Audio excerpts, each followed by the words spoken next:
My dad started this in 1932. He was here for 34 years, and then I took over the oil company, and I had it for 35 years. We had Texaco all the way through till when I retired in '98, and Texaco was a wonderful company, had wonderful products, high quality, and I really enjoyed being with that company. And Shell today, who's the company supplier now for McEvoy Oil Company, is on the same plane as the Texaco company was in reference to quality products. And that makes it so much nicer when you represent a company of that nature. That in reference to McEvoy Oil being having Shell as a supplier. When I came into the business, they had what they called mom and pop so-called stores, little grocery stores with a couple of gas pumps out in front, and the owner would pump your gas. We also had service stations that was most higher volume than the small grocery stores, of course. And in that service station type of business, they had what they called circle service, where they go at the dealer, that's what they're called in that day. The Texaco dealer would come out and he would give you circle service, which means that when he's pumping your gas and after that was done, he'd wash all your windows, check the oil under the hood with an oil stick that was in your car, and to see if you needed a quart of oil or not. Also, the service stations had a hoist, which would take the car up in the air in reference to greasing the fittings that are on the car, and that was called lubrication. So that's where the grease part comes in. And then in my era, then of course we came up to the convenience stores. What was I excited about? What was the excitement for me when I went into the business? It was the fact that I enjoy business and I enjoy the wonderful people that we had as customers. I liked the oil business. I enjoyed merchandising the product, and being at meetings with the supplier, our supplier, Texaco. The whole program was very, very exciting for me.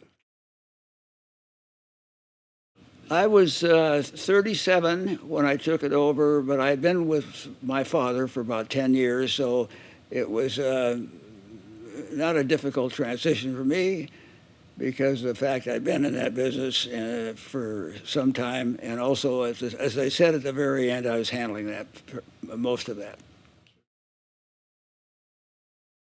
We have an excellent relationship with our customers. We have excellent products.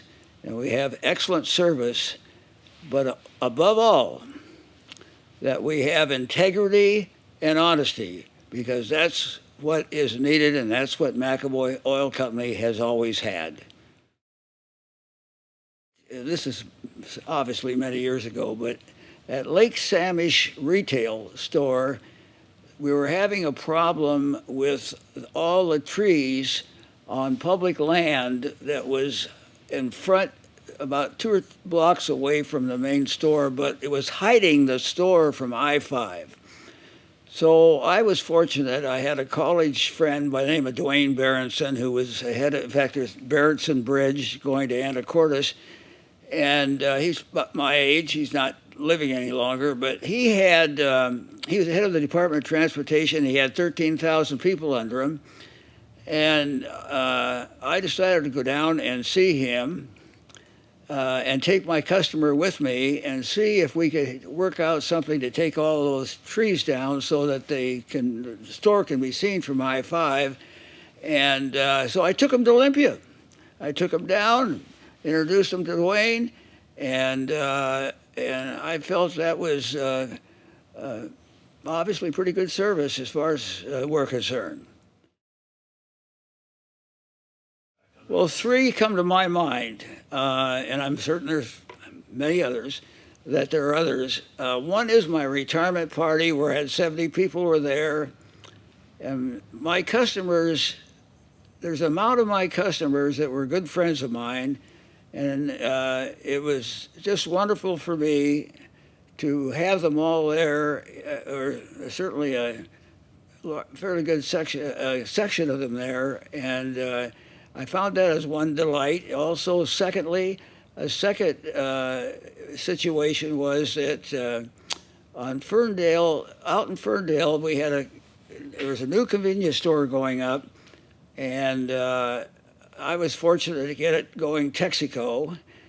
And he was putting up a 1.2 million store, and normally I'm pretty organized, but I had forgotten to put a sign on the highway telling all these people where that 1.2 million store was located.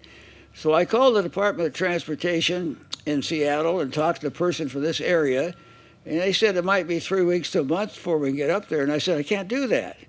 And a good college friend of mine, Dwayne Berenson, who was the head of the Department of Transportation, 13,000 people under him, and he said, and I said to her in Seattle that I'm going to have to talk to Dwayne Berenson. She might have thought I was kidding, but I called Dwayne, and he said he'd handle that, and about 3 hours later, the man at the head of the department in Seattle called me, and I still remember his words.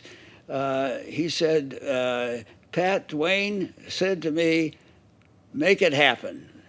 And so that sign went up the next day or two, and I felt very fortunate in those rare situations where I had a friend in that high of a position to make that go. So that was another important thing to me, and I obviously felt good about that.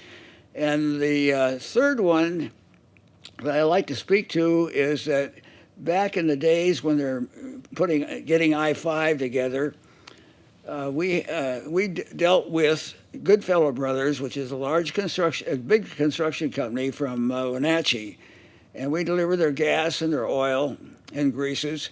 And they had a man there by the name of Sparks. So he was in charge of the whole construction plants there around Lake Sammamish, and that was their section of I-5. And he wanted not only, as I mentioned, oil and greases from us, but also gasoline. And in those days, our regular was straw color, and our ethyl was red color. And he wanted a mixture of the two. So when I got out to see him maybe a week after we have the account, I asked him how everything was going. He says, my foreman told me that it's all straw color down there, and it's not straw color and red dye or red color in the super. So I said, well, I don't know what happened, but I called my office and I asked if we pulled the wrong product out of the tanks, and she checked the books, and that was not the case.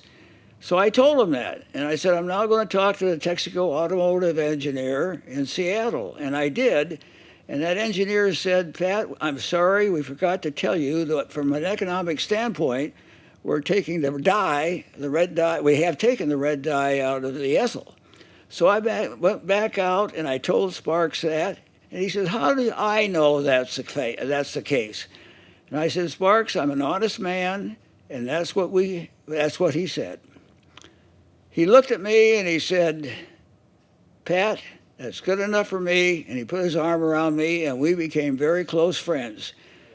Sparks said that I went in to see him. We were such good friends that it was a little embarrassing when I would come in to see him, and the Firestone tire guy and others would be ahead of me. He asked who's out there, and he always called me in first, which was a little embarrassing. But anyway, we were good friends, and when I was in there one time, the radio was on. They said somebody who was driving one of the Caterpillars up there was drunk, and where is Sparks?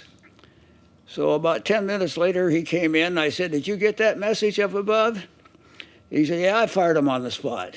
I don't know if you can do that this day and age, but in those days, that's how it went. And so I found out it's sort of an interesting story. In closing, I would like to say that McEvoy Oil Company will treat you right. Count on that. 83 years of service confirms that. Thank you.